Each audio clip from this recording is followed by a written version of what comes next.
In this tutorial, I'll show you how to create a glitch scale text effect in After Effects.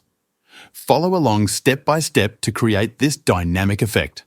Start by making sure you have your text layer in the timeline.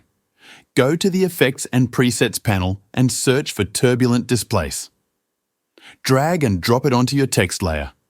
Now, in the Effects Control panel, set the amount to 10 and size to 15. After that, hold down the Alt key and click the stopwatch icon next to the random seed. This will open the expression editor. In the editor, type the following expression, time*5. This will create a dynamic random distortion effect on your text. Next, go back to the Effects and Presets panel and search for S_flicker. Drag and drop it onto your text layer. In the Effects Control panel, set the amplitude to 0.86, the luma amplification to 1.09, and the random frequency to 9. Now, search for S_shake in the Effects and Presets panel and apply it to your text. Adjust the amplitude to 0.14 and the frequency to 1.4.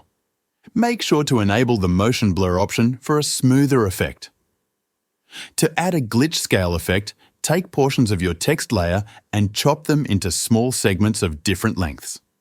Adjust the size, width, and other settings for each of these segments to create a glitchy appearance. Finally, to complete the effect, add a white solid layer for a quick flash effect. Right-click in the timeline, hover over New, and select Solid. Set the color to white and click OK. Place this white solid layer at the very end of your timeline for just a split second to create a quick white flash. And that's it. Play the video to see your glitch scale text effect in action. Thank you for watching.